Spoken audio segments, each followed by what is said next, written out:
beaucoup Vanina, merci d'être là. Alors, est-ce que tu veux bien te présenter en quelques minutes, me dire quel âge tu as, combien tu fumais, depuis combien de temps, etc., avant de commencer le programme. Bonjour Sonia, je m'appelle Vanina, j'ai 40 ans. J'ai commencé à fumer en première ou terminale, je crois vers 17 ans. Au début, je fumais 3 4 cigarettes par jour et puis depuis une dizaine d'années, je suis plutôt à 10 12 cigarettes par jour. Enfin, j'étais. C'est bien de le mettre au passé. Cool. Donc, ça représentait un budget mensuel d'à peu près combien? Entre 120 150 euros. D'accord, ok, super.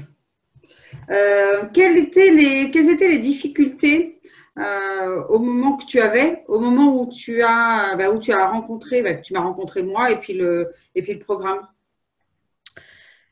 Euh, je... En fait, j'avais envie d'arrêter à chaque fois que je finissais un paquet de cigarettes. Euh, il fallait absolument que j'arrête pour ma santé. Voilà, parce que j'ai un souci qui fait que c'est pas compatible du tout avec la cigarette. Et voilà, ça faisait 2 ans que j'essayais de trouver le moyen d'arrêter de fumer. D'accord, ok. Et donc, tu n'y arrivais pas toute seule? Alors, j'y arrivais pas toute seule. Il y a un an, j'ai fait via Tabac Info Service. Oui. Là, j'ai dû arrêter 3 semaines et en fait, pendant ces 3 semaines, j'étais d'une humeur de chien. Donc, j'ai repris. D'accord. Pourtant, tu es accompagnée dans Tabac Info Service, non? Alors, t'es accompagné, mais c'est une fois par mois et je crois que c'est maxi 6 mois. Et il te rappelle au bout de 6 mois. Donc, moi, j'avais repris à fumer et on avait fixé un rendez-vous. Et puis là, personne ne m'a jamais rappelé. Donc, moi, j'ai laissé tomber ce côté-là. Ah oui, donc il t'accompagne, mais une fois par mois. Ah oui, ça Mm, fait pas beaucoup. non. Oui, effectivement, je comprends. Ok. Et à part Tabac Info Service, combien de fois tu as tenté d'arrêter en l'espace de… du coup, tu as fumé pendant plus de 20 ans, si je fais un calcul à Mm. peu près. J'ai arrêté pendant mes grossesses et enfin, si, ouais, l'histoire avec Tabac Info Service, mais sinon, en fait, la décision d'arrêter de fumer, je la prenais chaque fois que je finissais un paquet. Oui, d'accord. Oui, Mais ça durait une demi-journée. ouais, je connais ça. Chaque soir, je me disais, demain, t'arrêtes. Et le lendemain, la Voilà, première c'est chose ça. que je faisais, je fais une clap. C'est ça. Donc ça, c'est ouais, c'est super dur. En fait, t'essayais d'arrêter avec la volonté que tu n'avais pas, en fait. Exact. Ok, je comprends. Et qu'est-ce qui t'a décidé à suivre le programme de Stop la clope et Stop le stress alors?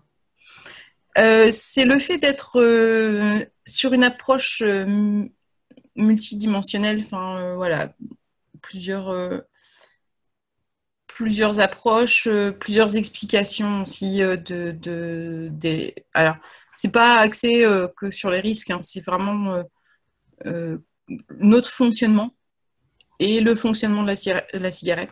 Ouais, les Enfin, 4 piliers de impact. l'addiction, en fait. Voilà, c'est ça. Et puis le fait qu'il y a un coaching régulier. Ouais. Ça t'a séduit, tu t'es dit là, c'est ce que j'ai besoin. Eh ben, ouais, je suis pas toute seule.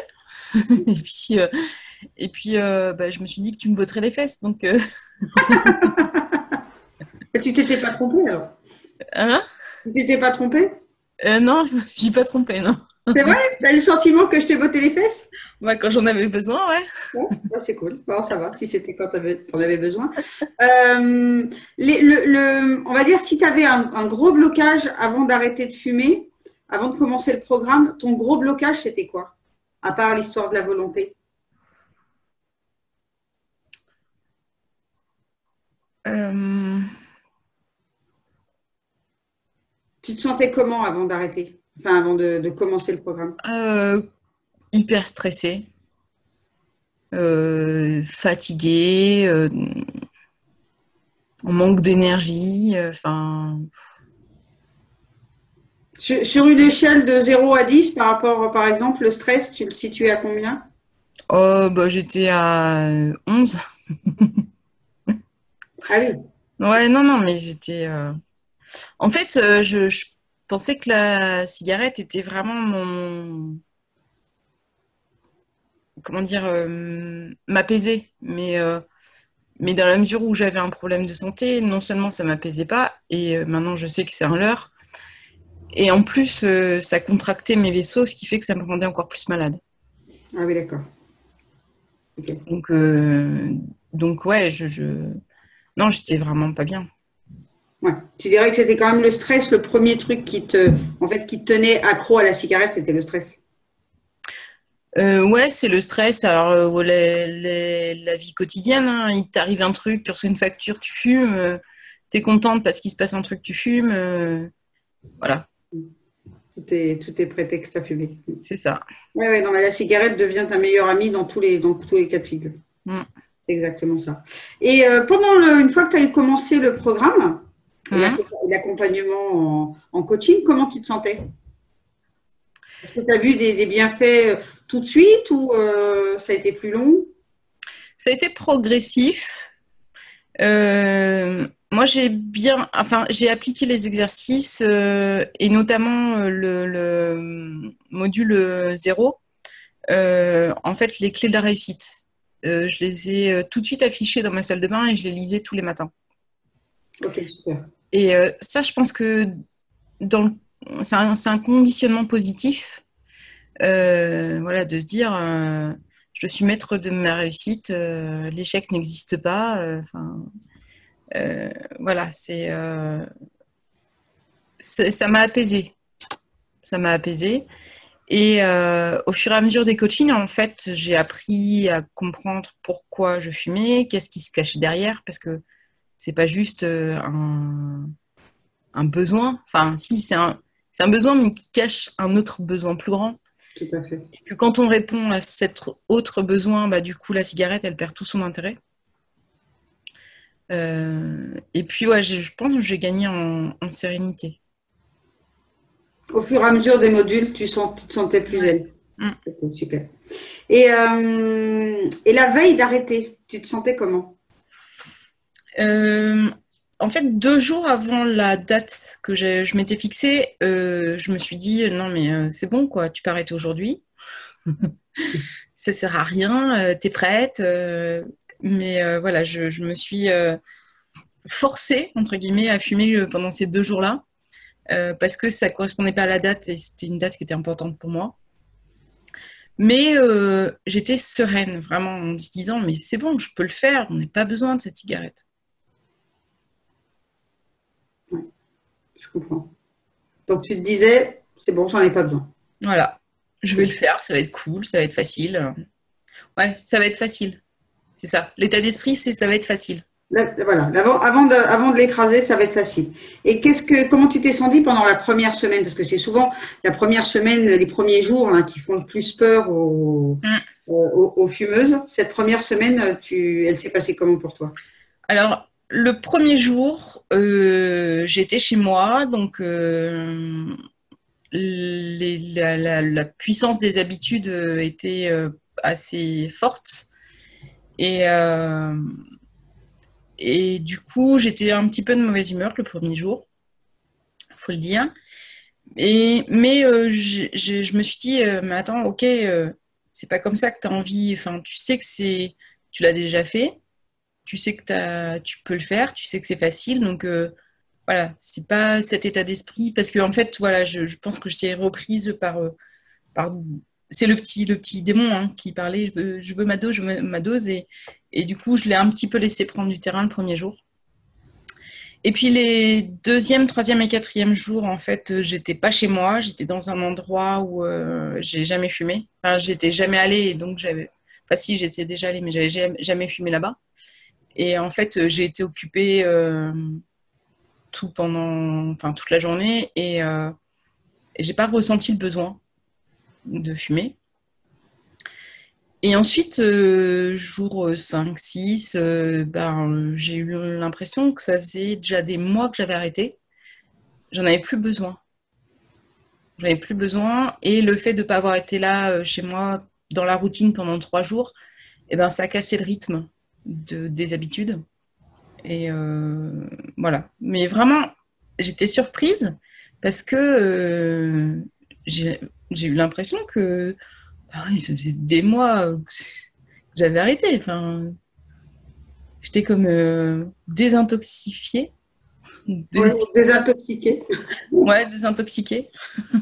Peu importe, on a bien compris. Voilà. J'étais ouais, en mode détox. Déjà la première semaine. Et maintenant que ça fait 3 semaines, Eh bien, maintenant que ça fait 3 semaines, alors on m'a proposé une cigarette euh, il y a une semaine et demie.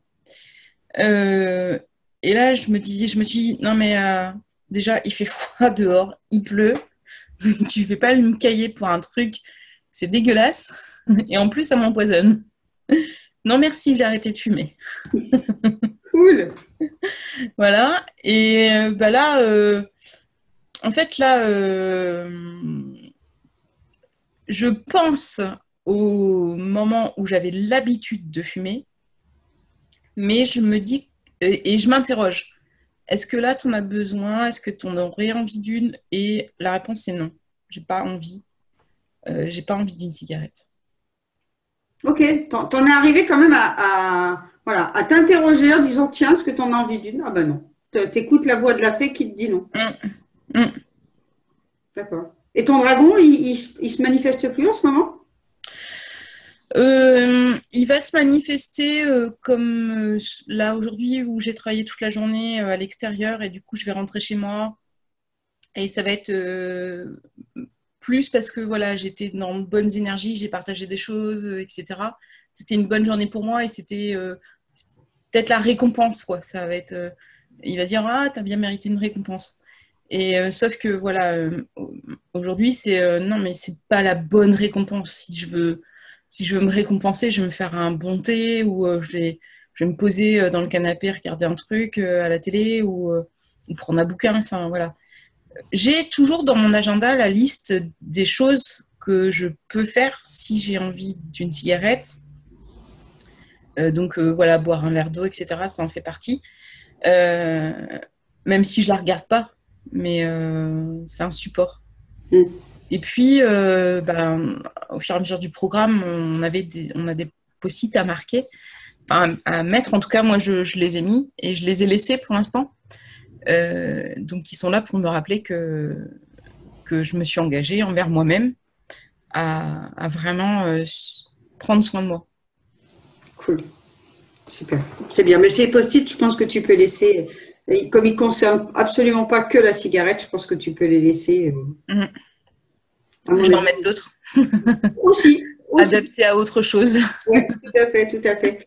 Et qu'est-ce que tu dirais aux personnes qui hésitent peut-être à prendre ce programme-là, qui pensent qu'elles peuvent arriver à arrêter toutes seules, prendre ce programme et ce coaching? Est-ce que tu aurais un message pour elles? Ouais. Euh, la volonté, ça permet pas d'arrêter sur le long terme. Parce que là, ce que j'ai réussi à faire, en fait, c'est vraiment un changement d'état d'esprit par rapport à la cigarette et à ce qu'elle pouvait apporter. Euh, voilà, donc il y a dans le programme des approches complètement différentes et complémentaires, des exercices qui sont simples à mettre en place. Et le coaching, c'est vraiment, vraiment le plus par rapport à ce que j'ai pu essayer, notamment par Tabac Info Service, parce que on est soutenu, on se soutient les unes les autres. Et moi, l'élément déclencheur, en fait, ça a été lors d'une séance de coaching où j'ai pris conscience que pendant mes grossesses, j'avais arrêté de fumer facilement. Et donc, si je l'ai déjà fait 2 fois, je pouvais le refaire. Et vraiment, vraiment, enfin voilà, ça a été l'élément déclencheur. Oui, je l'ai déjà fait, donc il n'y a aucune raison qui puisse m'empêcher de ne pas le refaire. C'est clair. C'est clair. Mais même pour celles qui non, parce qu'il y a des personnes qui n'ont pas réussi forcément à le faire sur le long terme. Mais même quand on arrive à ne pas fumer pendant un jour, pendant une semaine, même ça, si on est capable de le faire, ça veut dire qu'on est encore capable de le refaire et bien plus longtemps que ça.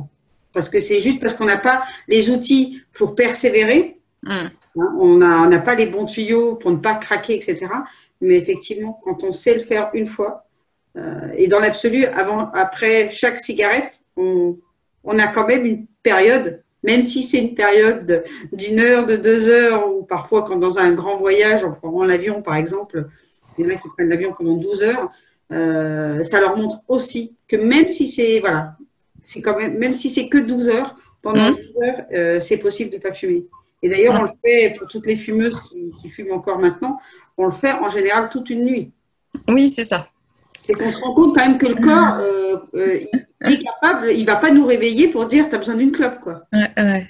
Donc, si on en est capable une fois, même quelques heures, c'est qu'on en est capable toute une vie. Tout à fait. C'est cool. Et aujourd'hui, après l'accompagnement, après les séances de coaching, même si tu participes toujours, tu aimes bien venir au rendez-vous du mardi soir, qu'est-ce que ça t'a apporté d'autre que la cigarette? Parce que dans ton message, j'entends bien que ça agit sur plein d'autres choses. Mais tu dirais sur quelque chose de particulier? Est-ce que… sur la confiance en soi, ça apporte pour moi en tout cas, une meilleure confiance en moi.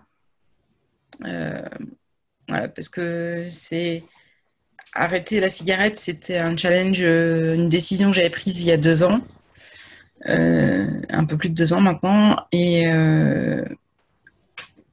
c'est fait. Donc voilà, c'est voilà. C'est le côté confiance en soi, le côté winneuse aussi. Je l'ai fait. Enfin, aller au bout des choses.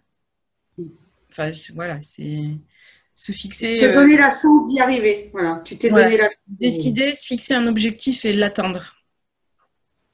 Donc ça, oui, c'était pour la cigarette, mais globalement, dans la vie, c'est challengeant aussi. Ça, c'était un gros challenge. Si je l'ai fait, mais alors je peux tout faire, quoi. Et qu'est-ce que tu dirais à celles qui pensent qu'elles peuvent y arriver toutes seules? Parce que justement, tu vois, bon courage. T'es resté, non, mais je veux dire, tu vois, tu t'étais fixé cet objectif-là pendant 2 ans, il y a 2 ans, et finalement, tu l'as réalisé les derniers mois parce que tu as eu le courage de prendre quelqu'un. Ah oui, mais honnêtement, hein, si je t'avais pas rencontré, Sonia, j'en serais toujours à fumer. Et en plus, enfin, de plus en plus. Mais j'aurais pas. J'ai essayé les patchs pendant la méthode avec Tabac Info Service. Ça n'a rien fait. Voilà. Donc, arrêter de fumer toute seule, je pense qu'on s'enferme déjà. Parce que, il y a des moments qui sont un peu plus difficiles. Et quand il y a des moments plus difficiles, on poste un message sur le groupe ou dans le messenger du groupe privé où on t'envoie un message, mais enfin. Ouais, c'est ça, c'est ce que j'allais dire, on appelle la coach. Non, mais moi, j'y serais pas arrivée toute seule. J'ai essayé et plus j'essayais, donc tous les 2 jours, hein, parce que je finissais un paquet en 2 jours, et plus j'essayais et plus je me dévalorisais parce que j'y arrivais pas. Alors que c'était pas une question de volonté. Non. C'était juste parce que j'avais pas les bons outils. Exactement. Et je pense que plus, moi je l'explique dans la conférence, plus on essaye avec la volonté, plus effectivement on n'y arrive pas. Ou alors on met très très longtemps avant de retrouver suffisamment de volonté pour y arriver. Et pendant tout ce temps-là, on se dévalorise complètement. Ça c'est vrai. Et aujourd'hui, pour terminer, sur une échelle de 0 à 10, tout à l'heure tu nous as dit ton stress. Aujourd'hui, ton stress, en 0 plus de stress, tu étais à 11. Aujourd'hui, ça serait combien? Ouais, je suis à 3-4 aujourd'hui. Ah ouais, cool. Ouais. Au quotidien. Ouais, bah écoute, bon, j'ai pas une vie toute lisse, hein. Il y a des moments où c'est plus challengeant que d'autres. Mais ouais, si je fais une moyenne, ouais. Ah, c'est cool. Et tu utilises toujours les petits outils? Ouais, je les utilise et je te dis, hein, même le, le- la fiche du début du module là, de la réussite, des outils qui ont été transmis en coaching, ils sont affichés sur mon miroir dans ma salle de bain et je les lis tous les matins. Ah, c'est cool. Même si ça fait 3 semaines que j'ai arrêté, c'est parce qu'il y a des bénéfices au-delà de la cigarette. Cool. Bah, bravo à toi, en tout cas. Hein. Bravo à toi. Continue bien comme ça. De toute façon, tu es largement bien parti vu le challenge que tu as eu la première semaine. Mm. Donc, voilà, je sais que ça y est, c'est derrière et que maintenant c'est que du bon. Qu'est-ce que tu as commencé à te faire plaisir là? Parce que je suppose que tu as commencé à faire des économies, forcément. Ouais, alors je me suis acheté un MP3 pour écouter mes musiques challengeantes. Non, tes musiques dynamisantes. Ouais, mais challengeantes parce que je fais du sport en même temps, donc Ah, cool. c'est un autre challenge. J'étais en formation la semaine dernière et du coup je me suis offert un resto toute seule. Bien. Voilà, chose que j'aurais jamais fait avant. J'aurais pas osé aller dans un restaurant et manger toute seule. Et là, voilà, je l'ai fait. Et c'était bien. J'ai bien aimé des serveuses qui ont fait le show. Donc, ouais, c'était. C'est bien. Voilà. C'est bien, c'est bien de te faire plaisir. C'est vraiment D'autres- essentiel. je me fixe d'autres objectifs, je m'autorise à me faire plaisir. Et puis voilà, des cadeaux, il va y en avoir d'autres, hein. J'ai des bouquins qui m'appellent là, qui m'attendent. Euh, ouais. Je vais trouver.